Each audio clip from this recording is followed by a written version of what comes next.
What do you think we want to accomplish when we speak? As far as I can think of right now, either to teach or to learn.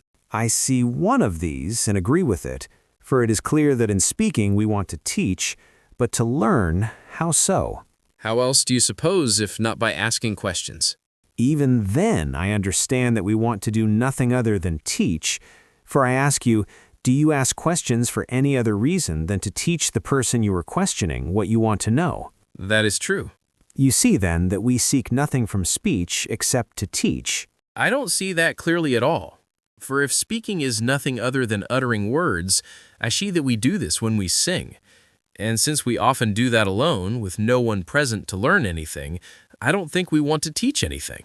But I think there is a certain kind of teaching through reminding, a very important kind, as the subject itself will make clear in our discussion. But if you don't think we learn when we remember, nor that someone who prompts a memory is teaching, I won't argue with you. And I now establish two purposes of speaking, either to teach or to remind, whether others or ourselves, which is also what we do when we sing. Or does that not seem so to you? Not entirely, for it is quite rare that I sing in order to remind myself of something. I do it only for pleasure. I see what you mean. But don't you notice that what gives you pleasure in song is a certain modulation of sound, and since this can be added to or taken away from words, speaking is one thing and singing is another. For one can play music on flutes and lyres, and birds sing, and we ourselves sometimes produce a musical sound without words, a sound that can be called song but cannot be called speech. Is there anything you would object to in that? Nothing at all. It seems to you, then, that speech was instituted for no other purpose than to teach or to remind? It would seem so, were I not troubled by the fact that when we pray, we certainly speak, and yet it would be wrong to believe that God is either taught or reminded of anything by us. I think you do not know that we are commanded to pray in our inner chambers, by which is meant the recesses of the mind, for no other reason than that God does not need to be reminded or taught by our speech in order to grant us what we desire. For when someone speaks, he sends outward a sign of his will through articulated sound, but God is to be sought and entreated in the very secret places of the rational soul, which is called the inner man. For God has willed these to be his temples.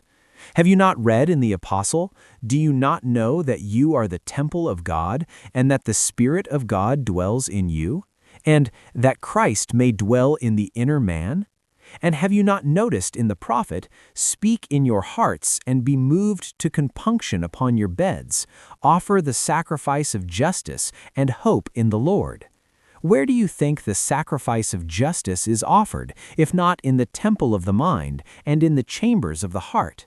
And where the sacrifice is to be offered, there too must prayer be made. Therefore, there is no need for speech when we pray, that is, for sounding words, unless perhaps, as priests do, for the purpose of making their mind known, not so that God may hear, but so that men may hear and be lifted up toward God through a kind of shared remembrance. Or do you think otherwise? I agree entirely. Then you are not troubled by the fact that the Supreme Teacher, when he taught his disciples to pray, gave them certain words to use, in which he seems to have done nothing other than to teach how one ought to speak in praying. That does not trouble me at all, for he taught them not the words themselves, but the very things by means of the words, things by which they could remind themselves, even while praying in the recesses of the mind, as I said, from whom and what they ought to pray for.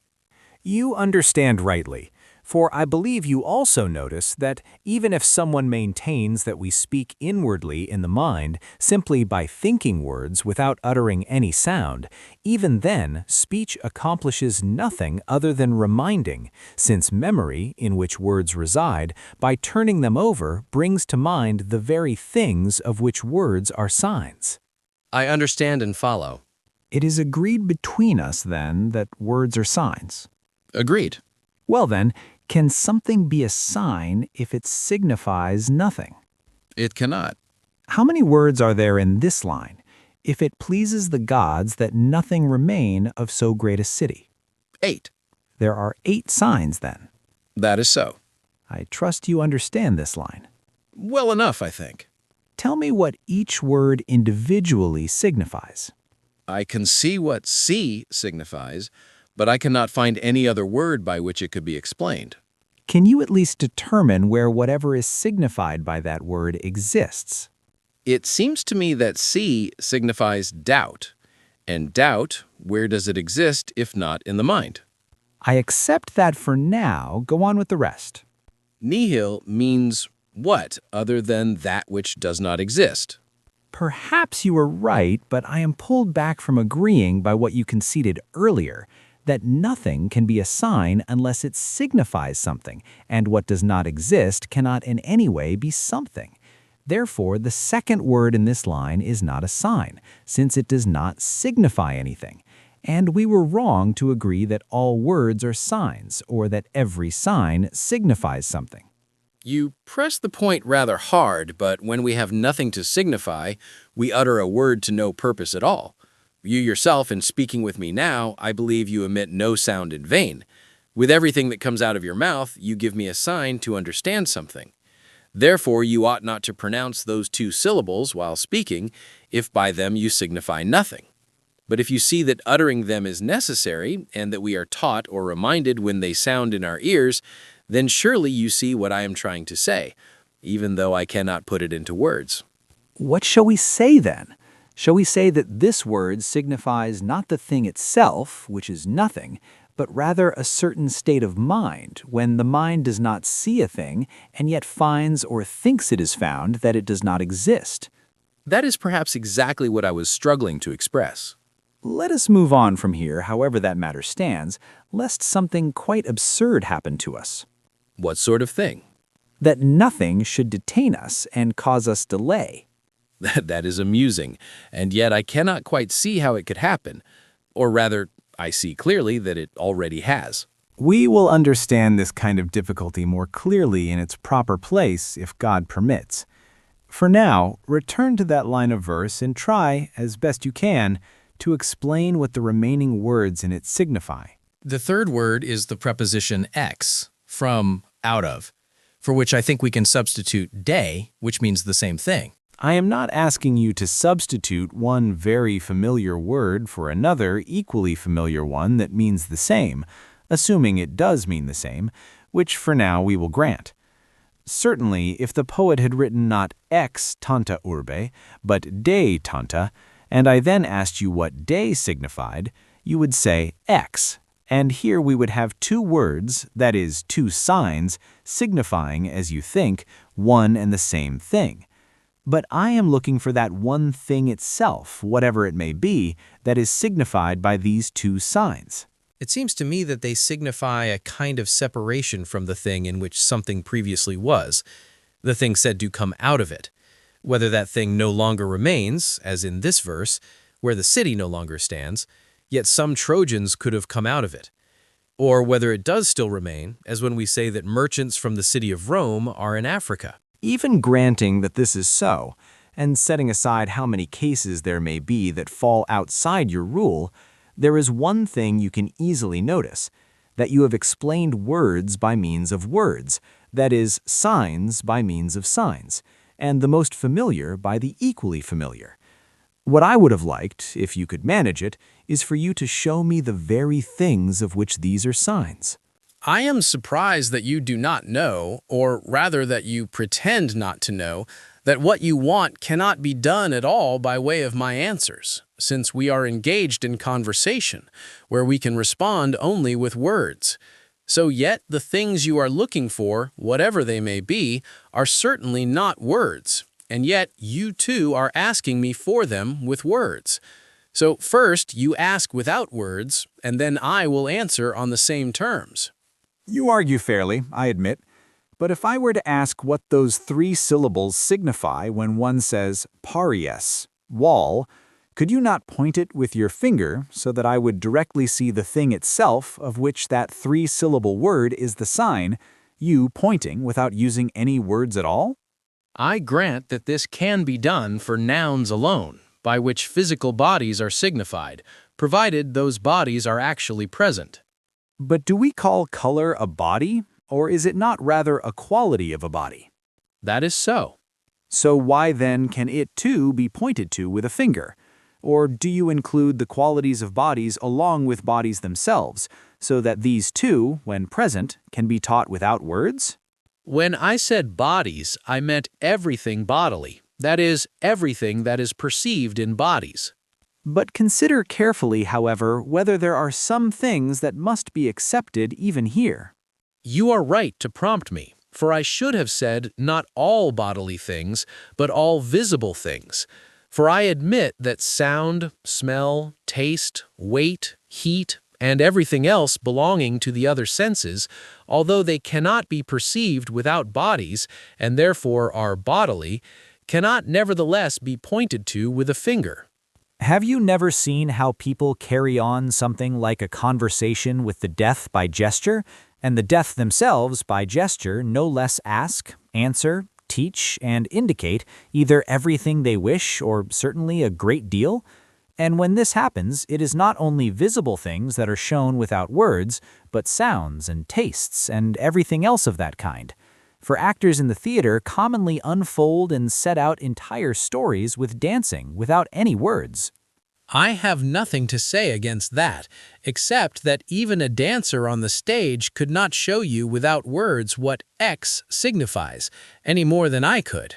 Perhaps you are right, but let us suppose he could.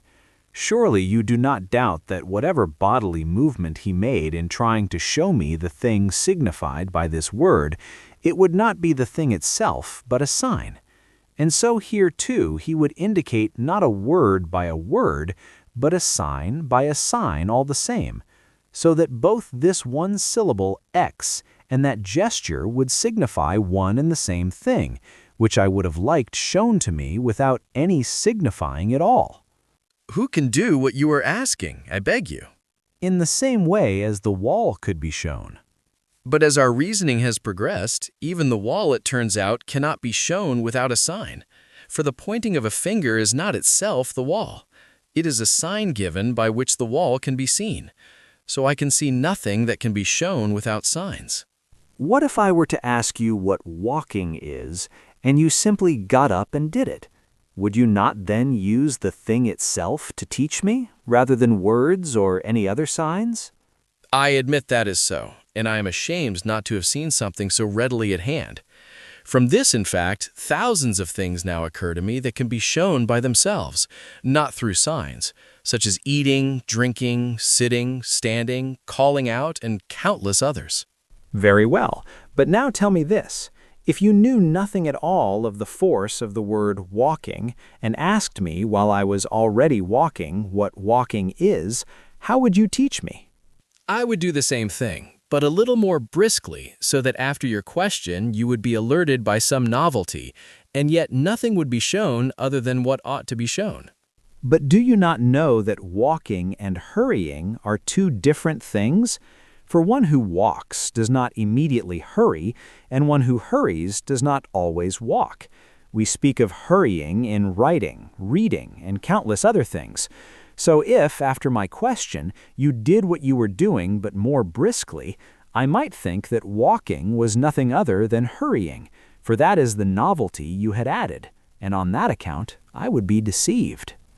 I grant that a thing cannot be shown without a sign if we are asked about it while we are doing it.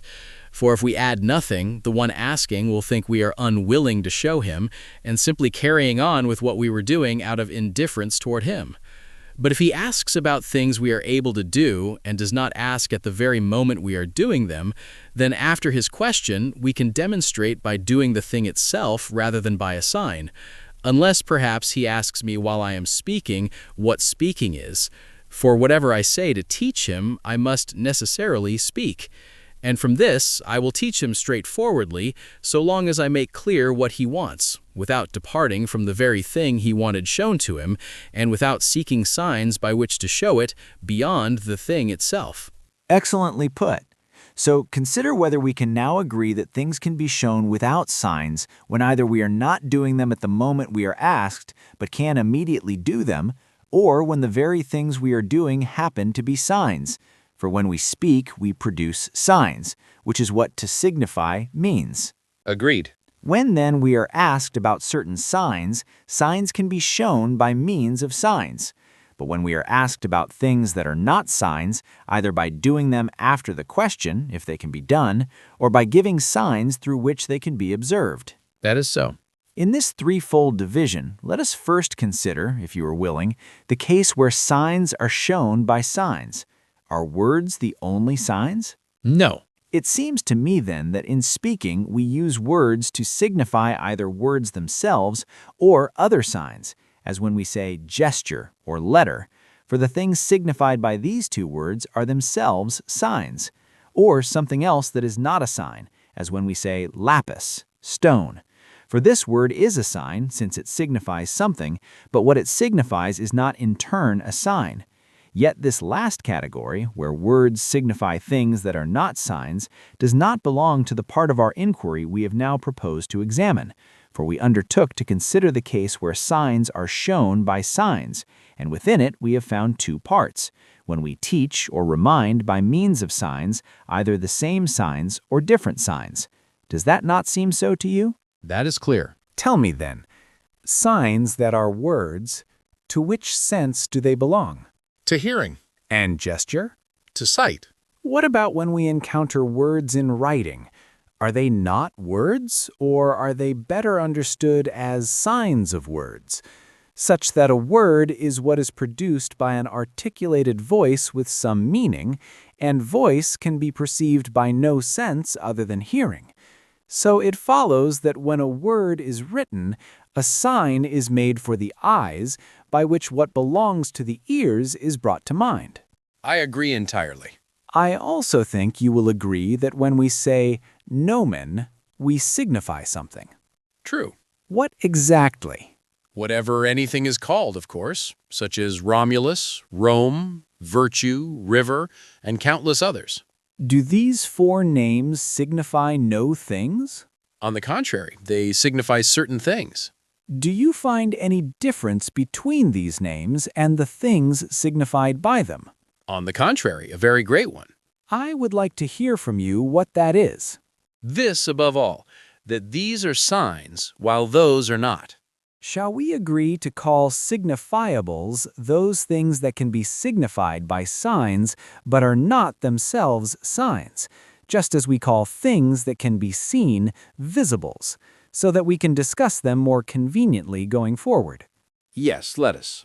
Well then, those four signs you just pronounced, are they not signified by some other sign as well? I am surprised you think I have already forgotten what we established, that written words are signs of the signs that are spoken words. Tell me what the difference is between them. That the written ones are visible and the spoken ones audible.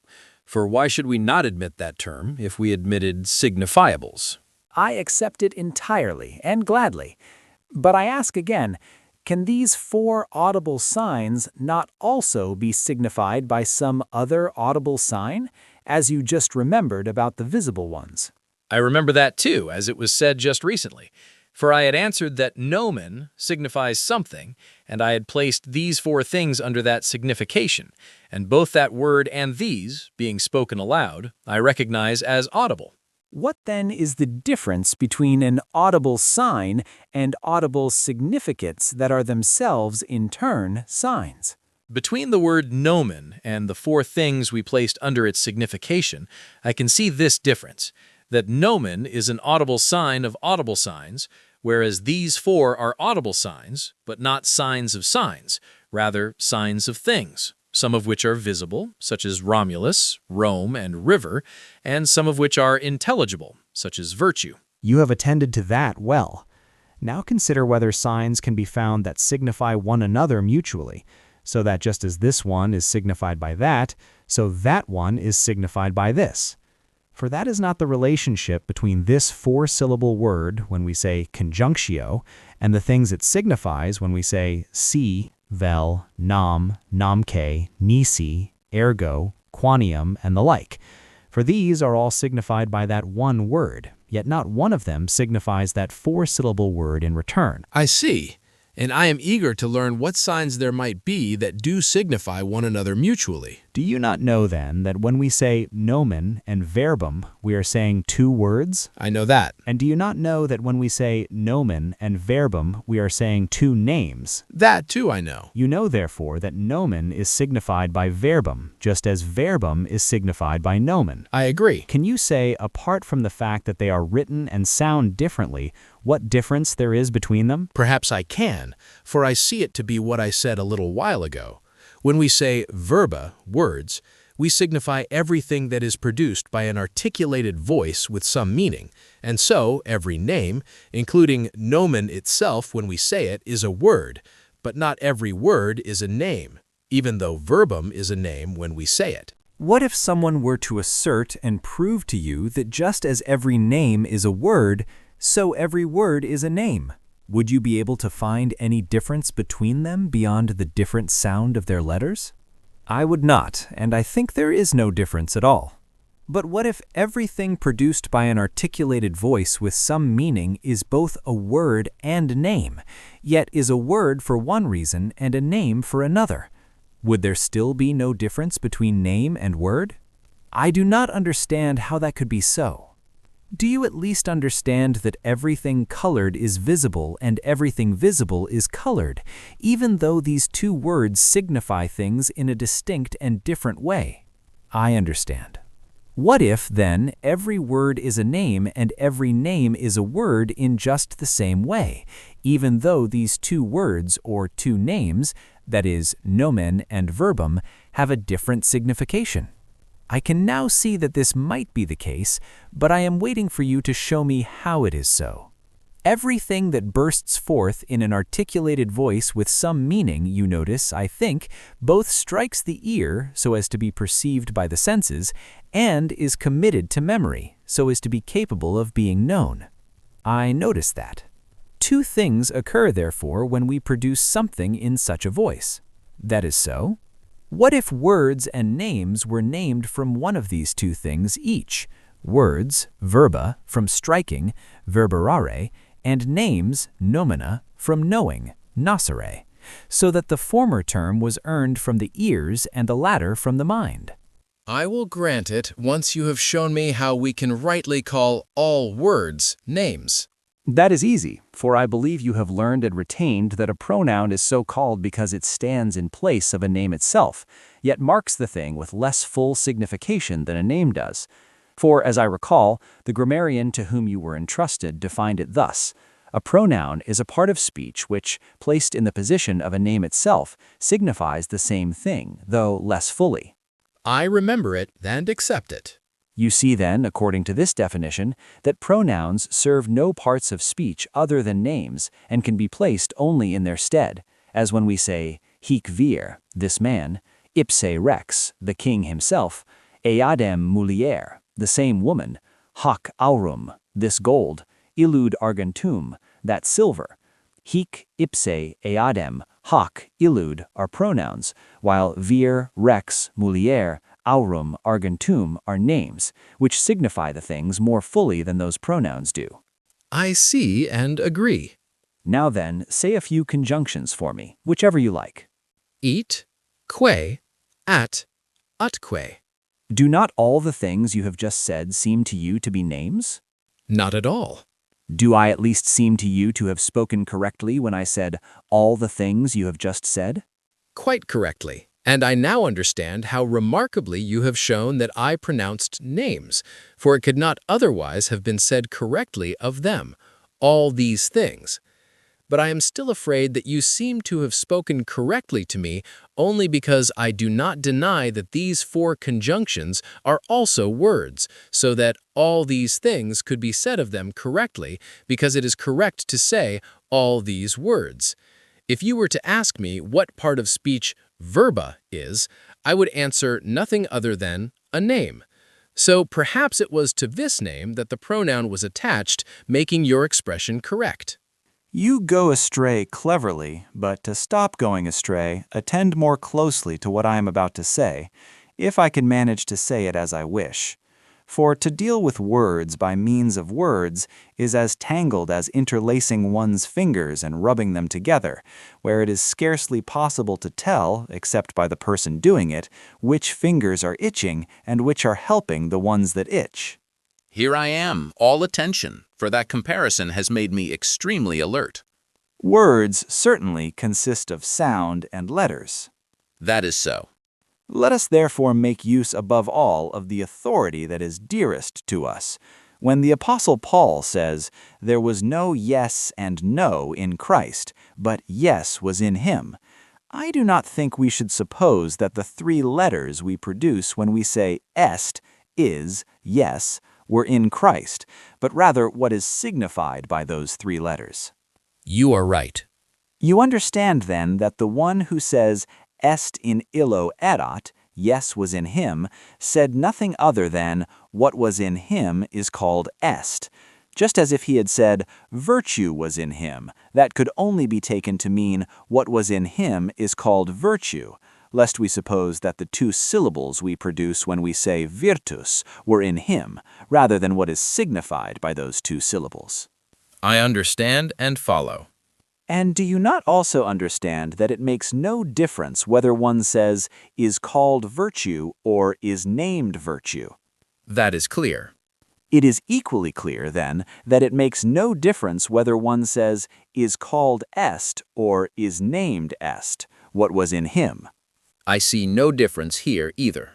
Do you now see what I want to show? Not yet, I must say. Surely you see that a name is that by which something is named. That I see with complete certainty. You see then that est is a name, since what was in him is named est. I cannot deny it. But if I were to ask you what part of speech est is, you would say not a name, but a verb, I think, even though our reasoning has shown it to be a name as well. That is exactly as you say. Do you still doubt that the other parts of speech can be shown to be names in the same way we have demonstrated?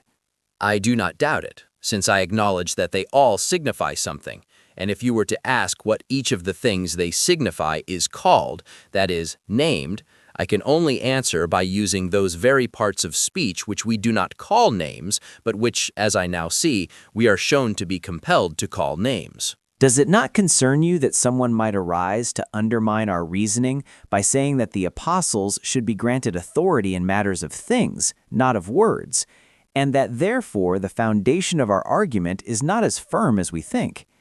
For it could be that Paul, though he lived and taught most uprightly, nevertheless spoke less correctly when he said est in illo erat, especially since he himself acknowledges that he is unskilled in speech. How do you think such a person ought to be refuted? I have nothing to say against that, and I beg you to find someone among those to whom the highest knowledge of words is granted, by whose authority you might rather accomplish what you wish.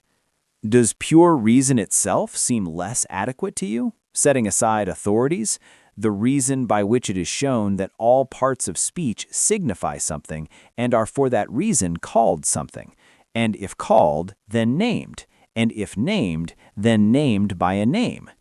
This is most easily judged by reference to different languages. For who does not see that if you ask what the Greeks name what we name quis, who, the answer is tis. What the Greeks name what we name volo, I wish, the answer is thelo. What the Greeks name what we name bene, well, the answer is kalos.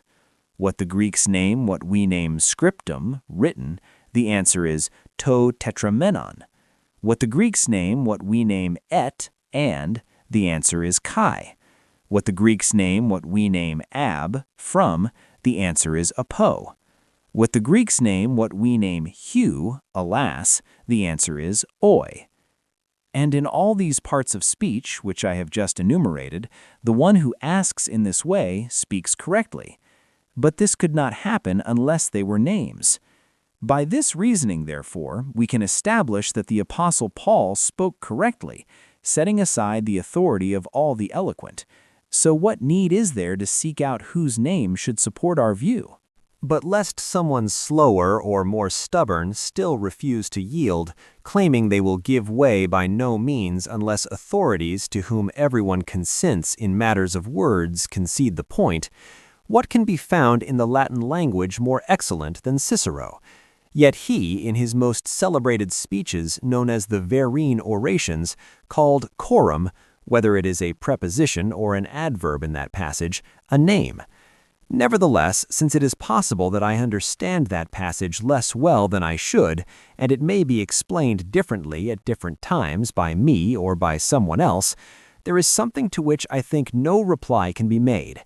For the most distinguished masters of argumentation teach that a complete proposition, one that can be affirmed or denied, consists of a name and a verb.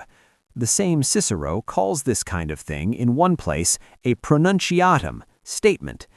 And they say that when a verb is in the third person, it must have a nominative case of a name to go with it, and they say rightly. If you consider this with me, as when we say homo sedet, a man sits, and equus currit, a horse runs, you recognize, I think, that there are two propositions. I recognize that. You see that in each there is a single name, in one homo, in the other equus, and a single verb, in one sedet, in the other currit. I see it. So if I were to say only sedet or only currit, you would rightly ask me who or what, so that I might answer homo or equus or animal or whatever other name supplied an answer could complete the proposition with the verb, that is, the statement that can be affirmed or denied. I understand.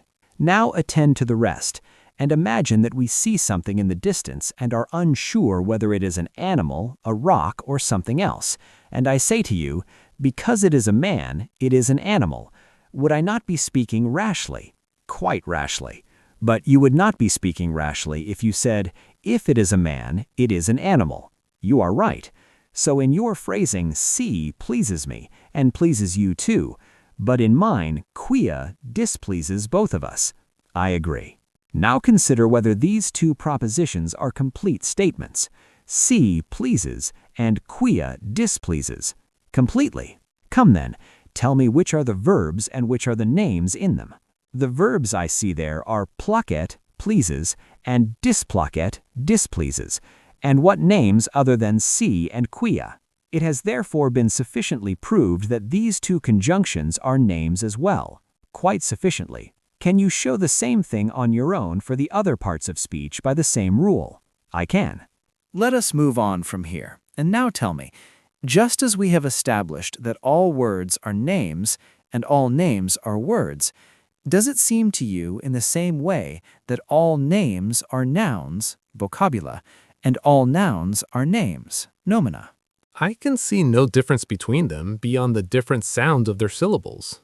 I will not resist that for now, though there are those who distinguish them even in signification, whose view there is no need to consider at the moment. But you certainly notice that we have now arrived at signs that signify one another mutually, with no difference beyond their sound, and that also signify themselves along with all the other parts of speech. I do not understand. Do you not understand, then, that nomen is signified by vocabulum, and vocabulum is signified by nomen, and that there is no difference between them, as far as the general term is concerned, beyond the sound of their letters? For we also use nomen in a special sense, where it is one of the 8 parts of speech and does not include the other 7. I understand. And that is what I said, that vocabulum and nomen signify one another mutually. Some signs are identical except in sound. I follow that, but I want to ask what you meant when you said that they also signify themselves, along with the other parts of speech. Did not our earlier reasoning show that all parts of speech can be called both names and nouns? That is, can be signified by both nomen and vocabulum? That is so. Well then, if I ask you what you call the word nomen itself, that is, the sound expressed in those 2 syllables, will you not rightly answer me a name? Rightly. Does not the sign we pronounce in 4 syllables when we say conjunctio signify itself in the same way? for conjunctio cannot be counted among the things it signifies. I take that correctly. That is what was meant by saying that nomen signifies itself along with the other things it signifies, and you can understand the same about vocabulum on your own. That is easy enough now. But it now occurs to me that nomen is used both generally and specially, whereas vocabulum is not recognized as one of the 8 parts of speech. So I think these two differ from each other in this respect as well, beyond their different sound.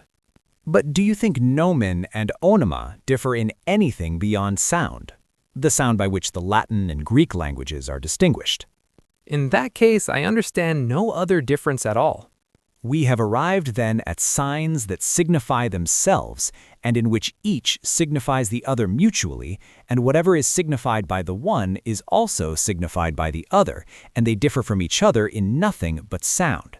For this fourth property we have only now discovered. The first 3 properties are understood of both nomen and verbum as well. We have arrived there entirely. I would now like you to review what we have discovered in our conversation. That is, I will do so as best I can. First of all, I recall that for some time we inquired into the reason why we speak, and we found that we speak for the purpose of teaching or reminding, since even when we ask questions, we are doing nothing other than making the person questioned learn what we want to hear. And in singing, which we seem to do for the sake of pleasure, there is nothing properly belonging to speech. And in praying to God, whom we cannot suppose to be taught or reminded by us, words have this value, that we remind ourselves or that others are reminded or taught through us.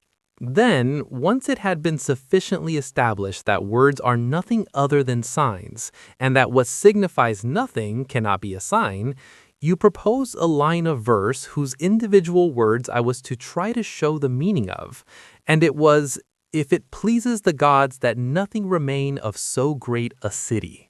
The second word in this line, though perfectly familiar and clear, was something whose meaning we could not find. And although it seemed to me that we do not insert it into speech without purpose, but that by it we teach the listener something, and that perhaps what this word indicates is that state of mind when someone finds or thinks he has found that what he is looking for does not exist, you gave an answer. But then, evading the depth of the question with a joke, you deferred its full elucidation to another time. And do not think I have forgotten that you still owe me that. Then, when I was busy explaining the third word in the verse, you pressed me not to produce another word of the same value, but rather to show the thing itself that is signified by the words. And when I said this could not be done in the course of our conversation, we came to things that can be pointed out with a finger to those who ask. I thought all these were bodily things, but we found that only visible things qualify. From there, somehow, we arrived at the deaf and at actors, who signify not only what can be seen, but many things, nearly everything we say, by gesture without voice. Yet we found that these gestures, too, are signs.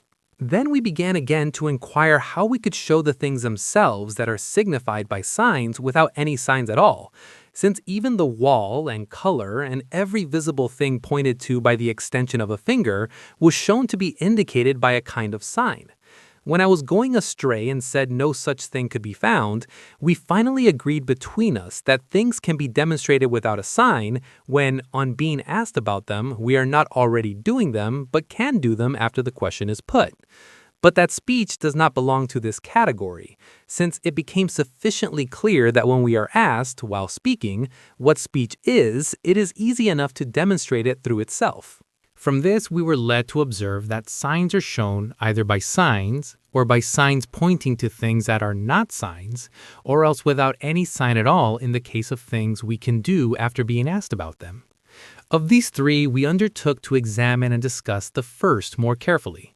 In the course of that discussion, it was shown that some signs cannot be signified in return by the signs they signify, as is the case with this 4-syllable word when we say Koniang-cho, while others can, as when we say signum, we also signify verbum, and when we say verbum, we also signify signum. For signum and verbum are both 2 signs and 2 words. Within this class, where signs signify one another mutually, it was shown that some do not have equal value, some have only equal value, and some have both equal and identical value.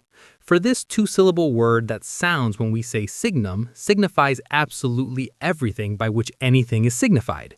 But when we say verbum, it is not the sign of all signs, but only of those produced by an articulated voice. From this it is clear that even though verbum is signified by signum and signum by verbum, that is, those two syllables signify these and these signify those, signum nevertheless has broader reach than verbum, signifying more things by its two syllables than verbum does by its two. The general term verbum and the general term nomen, however, have equal reach, for reasons show that all parts of speech are also names, to which pronouns can be added, and of all of which it can be said that they name something, and none of which fails to be able to complete a proposition when joined with a verb. But although nomen and verbum have equal reach, and that everything that is a word is also a name, they do not have identical value. For it was argued with sufficient plausibility that they are called by different names for different reasons. The one was found to mark the striking of the ear, the other the calling to mind of the soul, which can be understood also from the fact that in speaking, we quite correctly say, "What is the name of this thing?" when we want to commit something to memory, whereas, "What is the word for this thing?" we do not normally say. As for signs that signify not merely equally but identically, and between which nothing differs but the sound of their letters, we found nomen and onoma. One thing that had indeed slipped from me, whether among the signs in this class of mutual signification, we found any sign that does not, among the other things it signifies, also signify itself. I have recalled as much as I could. It is now for you to judge, and I think you said nothing in this conversation that you did not know with certainty, whether I have organized all this correctly and in good order. You have recalled everything I could have wished with quite enough accuracy. And I must confess to you, those distinctions seem far clearer to me now than when we were both drawing them out together through inquiry and argument from whatever obscure depths they lay hidden in. But where I am laboring to bring you with me through such a long and winding path is difficult to say at this point. For you perhaps think that we are playing and drawing the mind away from serious matters by means of trivial little questions, the kind suited to children, or that I am pursuing some small or middling benefit. Or if you suspect that this discussion is about to give birth to something great and are already eager to know or at least to hear what it is, well, I would like you to believe that I have not undertaken this conversation for cheap amusements, even if we have perhaps been playing, and that even that playing ought not to be judged in a childish spirit. Nor am I aiming at small or merely moderate goods. And yet if I say that I desire to lead us, by God's guidance, that is, by truth itself, by certain steps suited to our halting path toward a blessed and eternal life, I fear I may seem ridiculous for having begun so long a journey with the consideration of signs alone, rather than of the things they signify. You will forgive me, then, if I play with you beforehand, not for the sake of playing, but to exercise the powers and the keenness of the mind, so that we may not only endure but love the warmth and light of that region where the blessed life is found. Go on as you have begun, for I would never think contemptible anything you have judged worth saying or doing. Come then, let us now consider that part of our inquiry where signs do not signify other signs but the things we have called significables. And first tell me, is a man a man? I really do not know whether you are playing now. Why so? Because you think it worth asking me whether a man is anything other than a man. I think you would feel equally mocked if I asked whether the first syllable of this name is anything other than ho, and the second anything other than mo. Entirely so. But those two syllables joined together are homo, man. Will you deny that? Who would deny it? I am asking then whether you are those two syllables joined together. By no means, but I see where you're heading. Say it then, so you do not think me insulting. You think it follows that I am not a man. And do you not think the same, since you grant that all the preceding steps from which this conclusion is drawn are true? I will not tell you what I think until I have first heard from you whether when you asked if a man is a man, you were asking me about those two syllables or about the thing itself which they signify. You should rather answer from whichever side you took my question, for if it was ambiguous, you ought to have guarded against that first, and not answered me before you were certain how I was asking. Why should that ambiguity have stopped me since I answered for both? For a man is certainly a man, since both those two syllables are nothing other than those two syllables, and what they signify is nothing other than what it is. That is clever, but why did you take only the word homo in that double sense and not the other words we said as well? How am I shown to have not taken the others in the same way? To pass over the rest, if you had taken my very first question entirely from the side of the sound of its syllables, you would have given me no answer at all, and I might have seemed to you to have asked nothing. But as it was, when I sounded 3 words, repeating the middle one, asking whether a man is a man, it is clear, if from nothing else, that you took the first and last words not according to the signs themselves, but according to what they signify, by the mere fact that you immediately thought the question certain and answerable. You're right. Why then did you choose to take only the word in the middle, both according to its sound and according to what it signifies? Very well. I now take the whole of it from the side of what is signified only. For I agree with you that we can carry on no conversation at all unless, on hearing words, the mind is carried toward the things of which they are signs. Show me now how I was deceived by the reasoning that concludes I am not a man. Rather, I will ask the same questions again so that you can discover for yourself where you went astray. That is good. What I asked first, then, since you have now answered it, I will not ask again. Look more carefully, therefore, at whether the syllable ho is anything other than ho, and whether mo is anything other than mo. Here I see nothing other at all. Now consider whether from these two joined together, homo is formed. By no means will I grant that, for it was agreed, and rightly agreed, that when a sign is given, one should attend to what is signified, and on the basis of considering that, either grant or deny what is said. Those syllables, pronounced separately, sounded without any signification, so it was granted that they are what they sounded. It pleases you then, and you hold firmly in mind that questions are not to be answered except on the basis of the things signified by the words. I do not see why it should not please me provided the words are actually words. I would like to know how you would resist the man we often hear about in jest, who concluded from the mouth of the person he was disputing with that a lion had come out of it. For when he had asked whether whatever we say comes out of our mouth, and the other could not deny it, which was easy enough to bring about, he worked it so that the man in the course of speaking named a lion, and when this was done he began to mock and press him ridiculously, on the grounds that since he had admitted that whatever we say comes out of our mouth, and could not deny that he had spoken a lion, a perfectly decent person appeared to have vomited up so monstrous a beast. There would have been no difficulty at all in resisting this buffoon, for I would not grant that whatever we say comes out of our mouth. For what we say, we signify. But it is not the thing signified that proceeds from the mouth of the speaker, but the sign by which it is signified, except when the signs themselves are what is signified, which is the kind of case we dealt with a little while ago. You would be well armed against that man in that way, but what will you say to me when I ask whether homo is a name? What else but that it is a name? Well then, when I see you, do I see a name? No. Do you want me to state what follows? Please do not, for I can tell myself that I am not a man, since I answered that homo is a name when you were asking whether homo was a name, for it had already been agreed to assent to or deny what is said on the basis of the thing signified. But it seems to me you did not fall into that answer without reason, for the very law of reason implanted in our minds overcame your vigilance. For if I had asked what a man is, you would perhaps answer an animal. But if I asked what part of speech homo is, you could in no way answer correctly except a name. Since homo is found to be both a name and an animal, the former is said from the side on which it is a sign, the latter from the side of the thing it signifies. So when someone asks whether homo is a name, I should answer nothing other than that it is, for he sufficiently indicates that he wants to hear about it from the side on which it is a sign.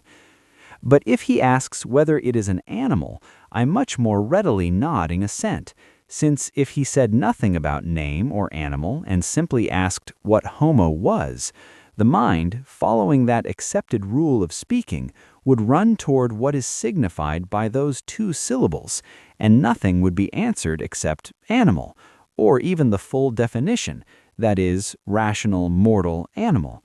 Does that not seem so to you? It does entirely. But having granted that it is a name, how shall we avoid that most insulting conclusion by which it is established that we are not men? How do you think, except by showing that the conclusion was not drawn from the side on which we were granting the questioner's point? Or if he admits that he is drawing it from that side, it is nothing to be feared at all. For why should I be afraid to admit that I am not homo, that is, those 3 syllables? Nothing could be truer. Why then does it offend the mind when one says, "Therefore you are not a man," since, given what was conceded, nothing truer could be said? Because I cannot help thinking that the conclusion refers to what is signified by those 2 syllables, the moment those words sound, by that rule, which naturally has very great force, that when signs are heard, the attention is carried toward the things they signify. I accept what you say. I want you now to understand that the things signified are to be valued more highly than their signs, for whatever exists for the sake of something else must be of less worth than that for the sake of which it exists, unless you think otherwise. It seems to me that one should not assent to this without caution, for when we say quinum, I think this name is far superior to the thing it signifies, for what offends us when we hear it does not belong to the sound of the word itself, since quinum, with 1 letter changed, is quillum, heaven, and we can see how great the distance is between the things signified by these 2 names. And so I would by no means attribute to this sign the quality we hate in the thing it signifies. And for that reason, I rightly prefer the sign to the thing, for we more willingly hear the word than touch that thing with any of our senses. You are most keenly alert, and so it is false that all things are to be valued more highly than their signs. So it seems. Tell me then, what do you think those people were following when they gave a name to something so foul and repellent, or whether you approve or disapprove of them? I dare neither approve nor disapprove of them, and I do not know what they were following. Can you at least know what you were following when you pronounce this name? That I clearly can, for I want to signify something so as to teach or remind the person I am speaking with about that thing. In a way, I judge it fitting for him to be taught or reminded. Well then, the very act of teaching or reminding, or of being taught or reminded, which you either conveniently produce for another by means of this name, or which is produced for you, ought that not to be held more dear than the name itself? I grant that the knowledge which comes about through this sign is to be preferred to the sign itself, but I do not therefore think the same about the thing itself. In that proposition of ours, then, although it is false that all things are to be preferred to their signs, it is nevertheless not false that everything which exists for the sake of something else is of less worth than that for the sake of which it exists. For knowledge of filth, for the sake of which this name was established, is to be valued more highly than the name itself, which we found must be preferred to the filth itself. For the knowledge was ranked above the sign we are discussing for no other reason than that the sign exists for the sake of the knowledge, not the knowledge for the sake of the sign. For when a certain glutton and, as the apostle says, worshipper of his belly, declared that he lived in order to eat, a decent man who heard him could not bear it and said, "How much better it would be to eat in order to live." Yet both spoke from the same rule. For the first displeased for no other reason than that he valued his life so cheaply as to make it worth less than the pleasure of his throat, by saying he lived for the sake of feasting. And the second is rightly praised for no other reason than that, understanding in those 2 things which exists for the sake of which, that is, which is subordinate to which, he pointed out that we should eat in order to live, rather than live in order to eat. In the same way, you too, and any person of sound judgment in estimating things, would perhaps reply to someone talkative and in love with words who said, "I teach in order to speak," "My friend, why do you not rather speak in order to teach?" And if these things are true, as you recognize them to be, you can surely see how much less words are to be valued than that for the sake of which we use words, since the very use of words is already to be preferred to words themselves. For words exist so that we may use them, and we use them in order to teach. How much better, therefore, teaching is than speaking, So much better than words is speech itself. Far better, then, is knowledge than words. But I am eager to hear what you think should be said against this. I do agree that knowledge is better than words, but whether there is nothing that can be objected to against the rule which states that everything existing for the sake of something else is inferior to that for the sake of which it exists, that I do not know. We will deal with that more opportunely and carefully on another occasion. For now, what you grant is sufficient for what I am working to establish. For you grant that the knowledge of things is more precious than the signs of things, and so the knowledge of the things signified is to be preferred to the knowledge of the signs. Does that not seem so to you? Did I really grant that the knowledge of things is superior to the knowledge of signs, and not just to the signs themselves? I am therefore afraid to agree with you here. For what if, just as the name coinum is better than the thing it signifies, so too the knowledge of this name is to be preferred to the knowledge of that thing, even though the name itself is inferior to that knowledge? There are in fact 4 things: the name, the thing, the knowledge of the name, and the knowledge of the thing. Just as the first excels the second, why should not the third also excel the fourth?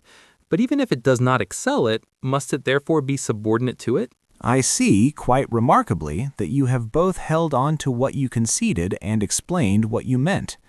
But, as I think, you understand that this 3-syllable name that sounds when we say vitium, vice, is better than what it signifies, while the knowledge of the name itself is far inferior to the knowledge of vices. So you may set out and consider these 4 things as well: the name, the thing, the knowledge of the name, and the knowledge of the thing. We rightly prefer the first to the second, for this name placed in a verse where Persius says, "But this man is stupefied by vice," not only did no harm to the verse, but even gave it some ornament, whereas the thing itself signified by this name, in whoever it is present, compels that person to be vicious. But we do not see the third excelling the fourth in the same way. Rather, the fourth excels the third. For knowledge of the name vitium is cheap compared to knowledge of vices. Even when that knowledge makes us more wretched, do you think it is to be preferred? For Persius himself rates this one torment above all the punishments that the cruelty or greed of tyrants has devised or exacted: the torment of those who are forced to recognize vices they cannot avoid. By this reasoning, you could deny that even knowledge of the virtues is to be preferred to knowledge of this name, since to see virtue and not to possess it is a torment, which the same satirist wished on tyrants as their punishment.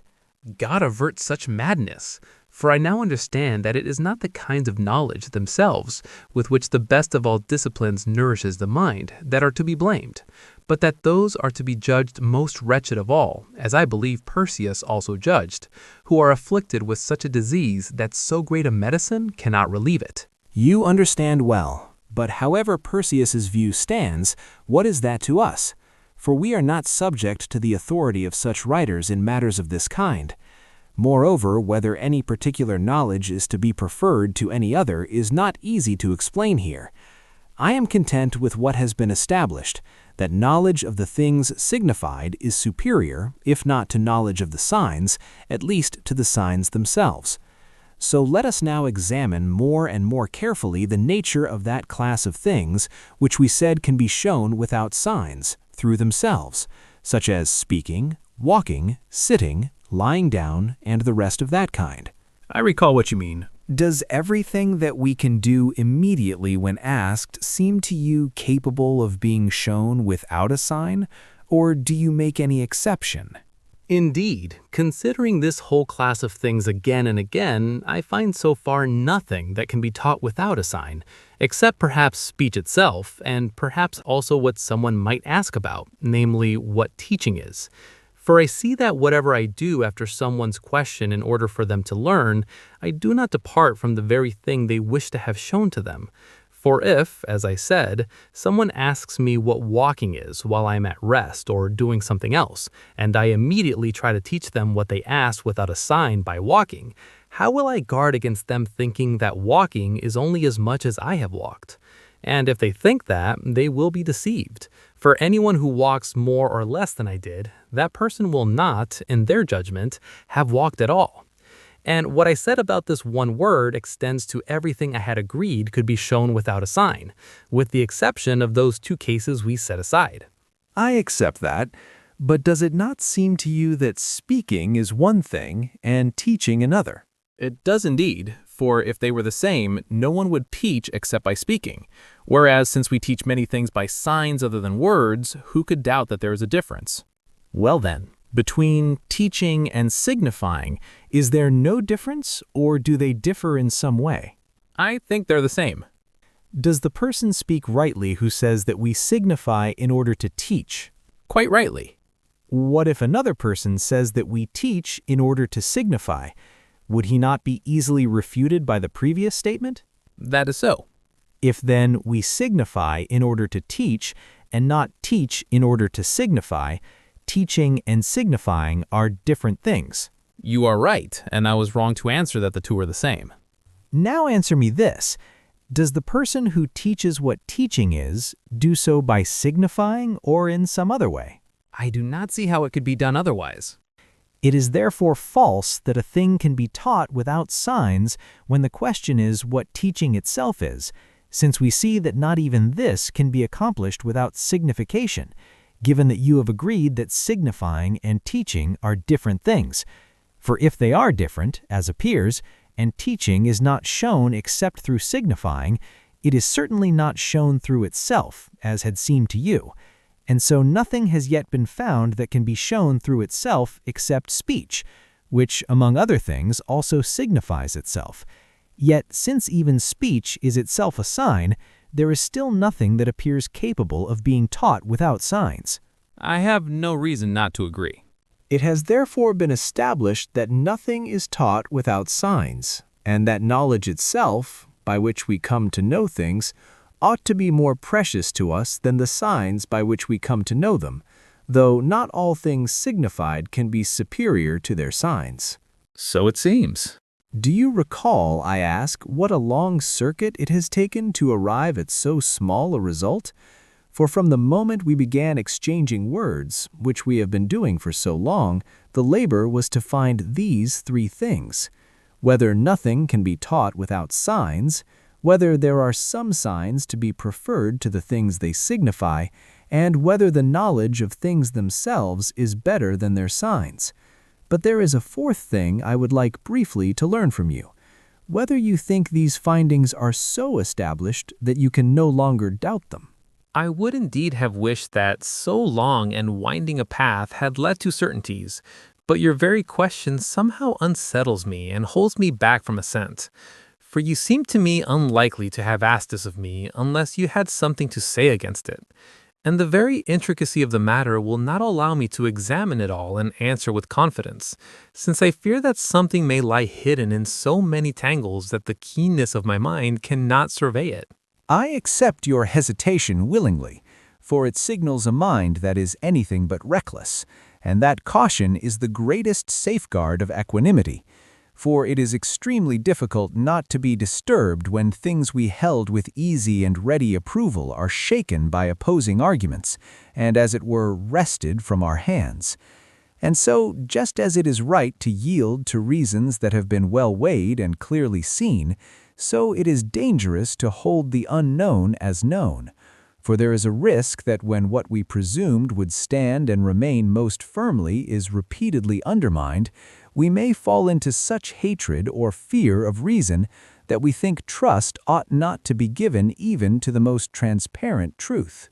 But come, let us now more briskly re-examine whether you are right to think those conclusions doubtful.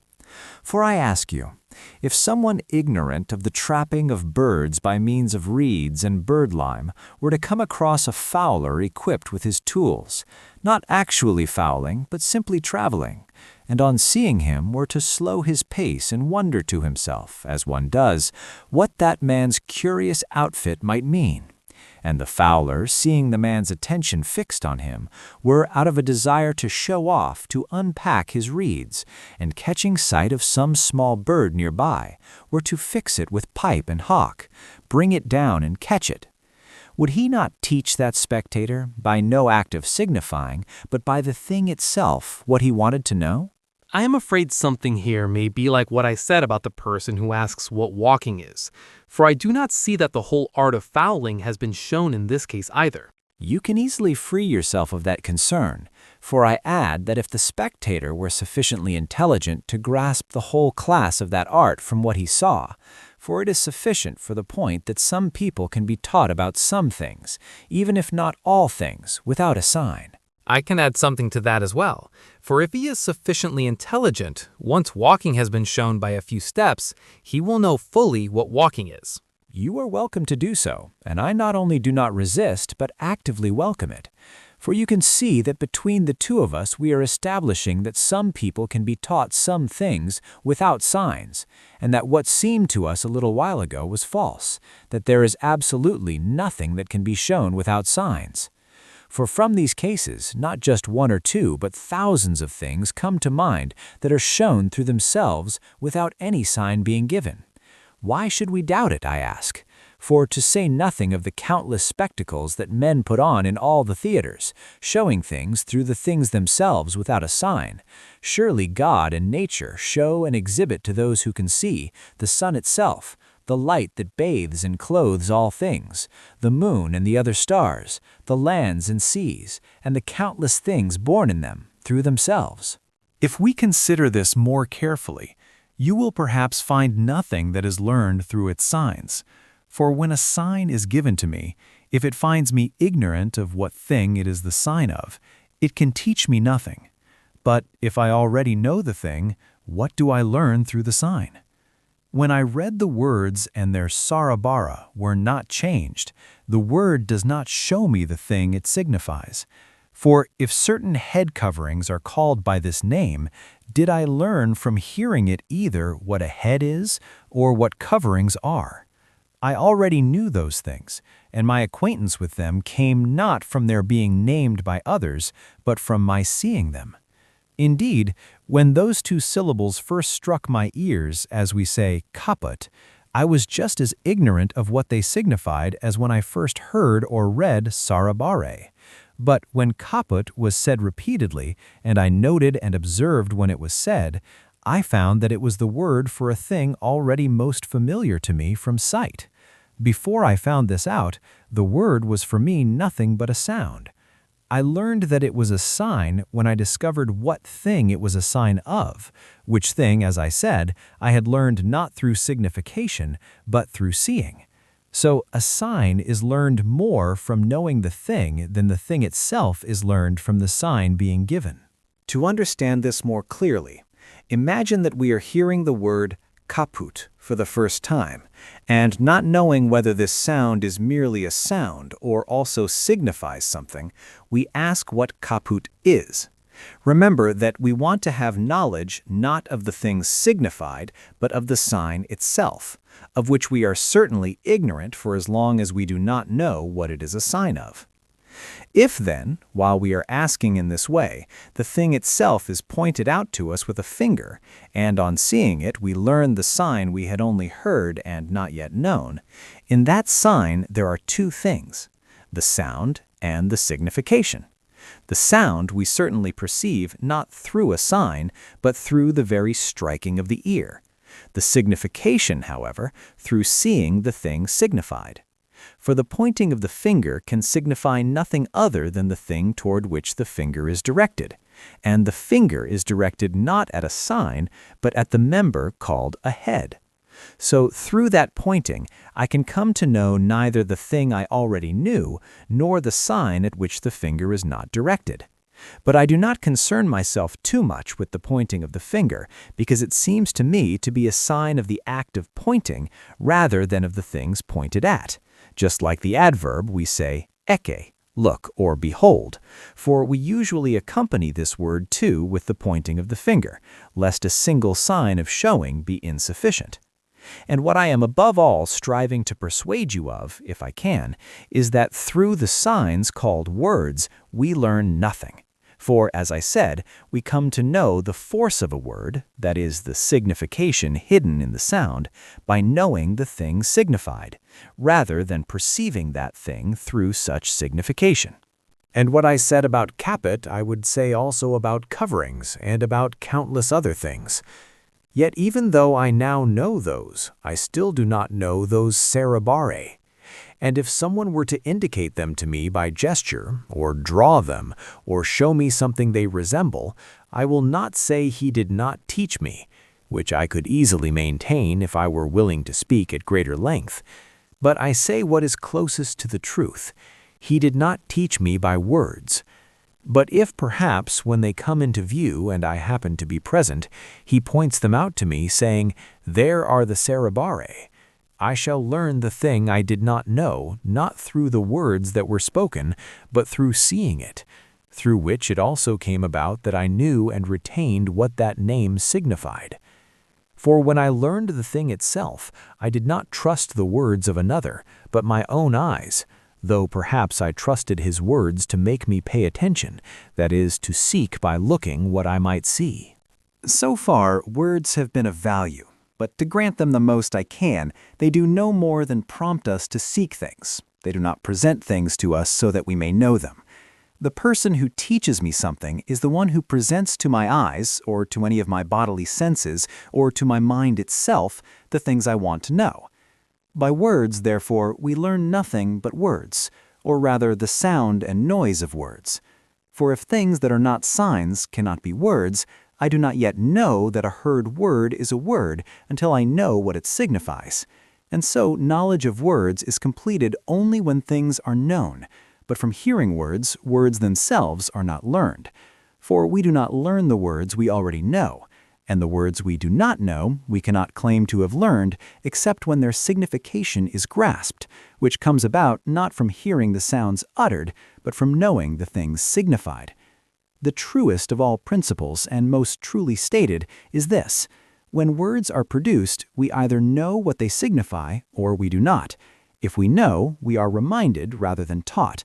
If we do not know, we are not even reminded, but perhaps prompted to seek.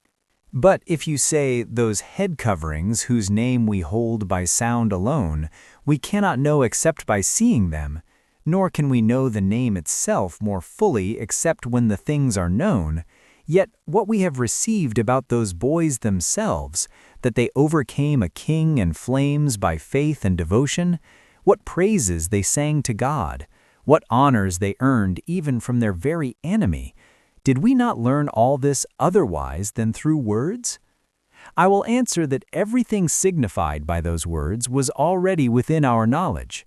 For what 3 boys are, what a furnace is, what fire is, what a king is, what it means to be unharmed by fire, and all the other things those words signify, all of this I already held. But Ananias, Azarias, and Misael are as unknown to me as those cerebare. And these names have helped me not at all, nor could they any longer help me to know those men.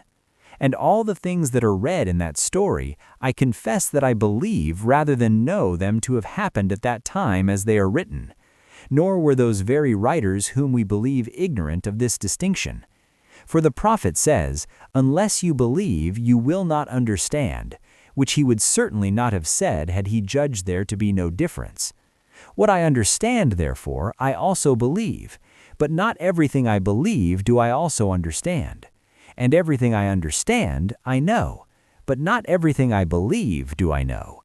Nor am I unaware of how useful it is to believe many things I do not know, to which usefulness I also attach the story of the 3 boys. And so, although there are many things I cannot know, I know how great is the usefulness of believing them. But concerning all the things we understand, we consult not the one who sounds words outwardly, but the truth that presides within the mind itself, prompted perhaps by words to make that consultation. And the one who is consulted and who teaches is he who is said to dwell in the inner man, Christ, that is, the unchangeable power of God and his eternal wisdom, whom every rational soul does indeed consult, but to each is revealed only as much as each is capable of receiving, according to their own will, whether it be good or bad. And if anyone is sometimes deceived, it is not through any fault of the truth that was consulted, just as it is no fault of the light that is outside us when the eyes of the body are often deceived, that light which we acknowledge to be consulted concerning visible things, so that it may show them to us as clearly as we are able to discern.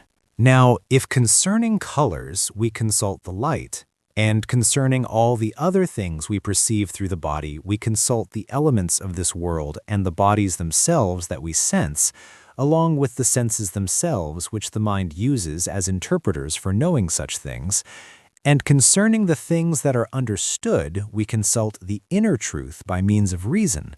What can be said to show that we learn anything from words beyond the mere sound that strikes the ears?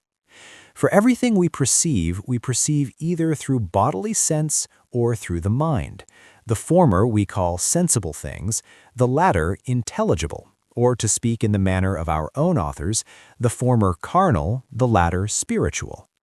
When we are asked about sensible things, we answer, if the things we are sensing are present, as when someone asks us while we are looking at the new moon, what it is like and where it is. In this case, the one who asks, if he does not see it, believes our words, and often does not even believe them. But he learns nothing at all unless he too sees what is spoken of, in which case he learns not from words but from the things themselves and his own senses. For the same words sound to one who sees as they sounded even to one who did not see. But when the question is not about things we are currently sensing, but about things we have sensed at some time in the past, we speak not of the things themselves, but of the images impressed by them and committed to memory. And how we can rightly call these true when we are looking at what are in fact images, I do not know, unless it is because we are narrating not that we see and sense them, but that we saw and sensed them.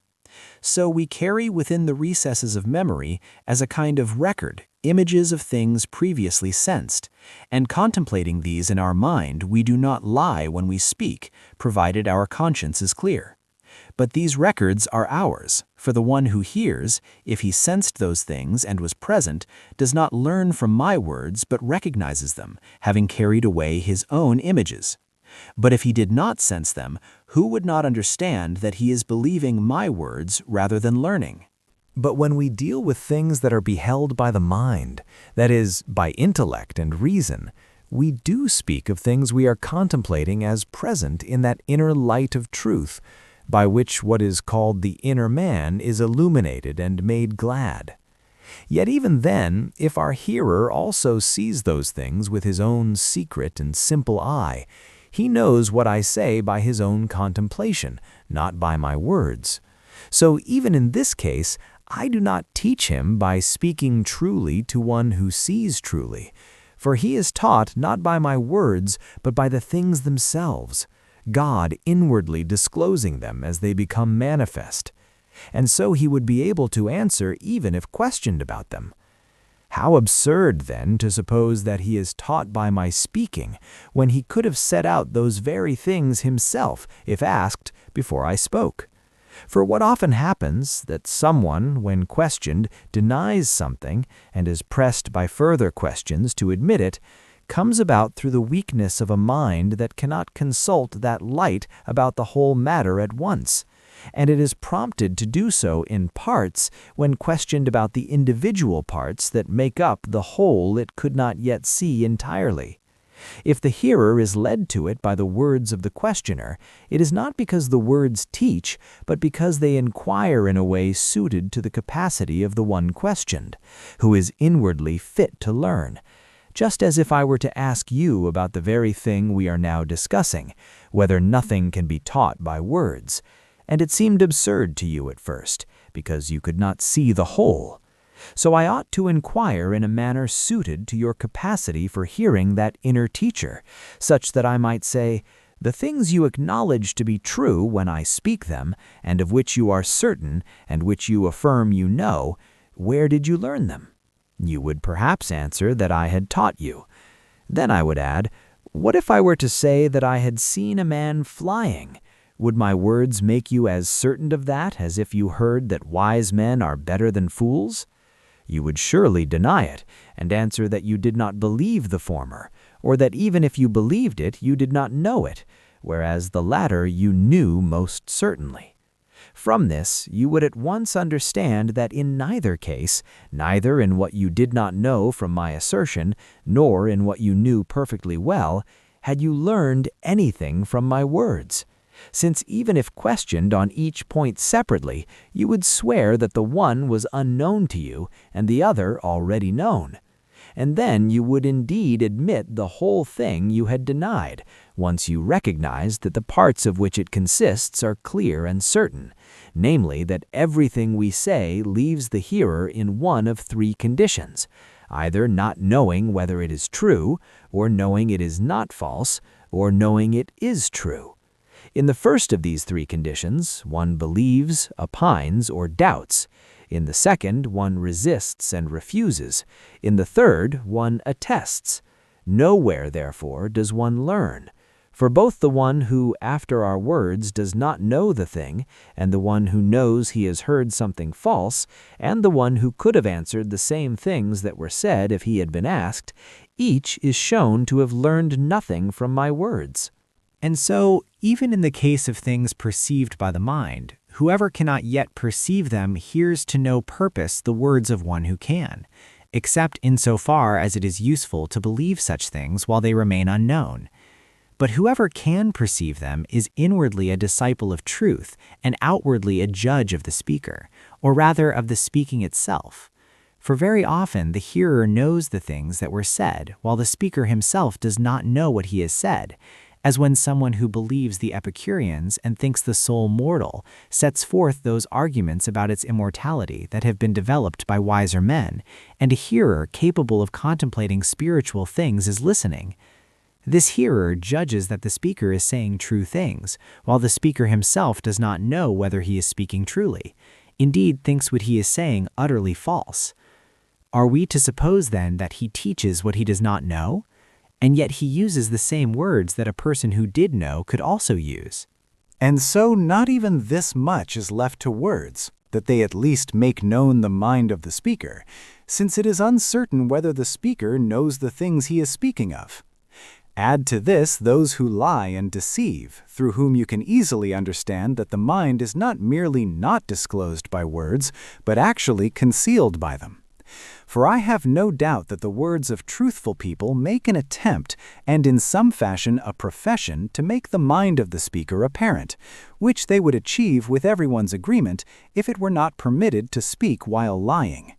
Although we have often experienced, both in ourselves and in others, that words are produced which do not correspond to the things being thought, which I see can happen in two ways, either when a speech committed to memory and often rehearsed flows from the mouth while something else is being thought, as often happens to us when we are singing a hymn, or when words other than the ones intended spring out contrary to our will through a slip of the tongue itself.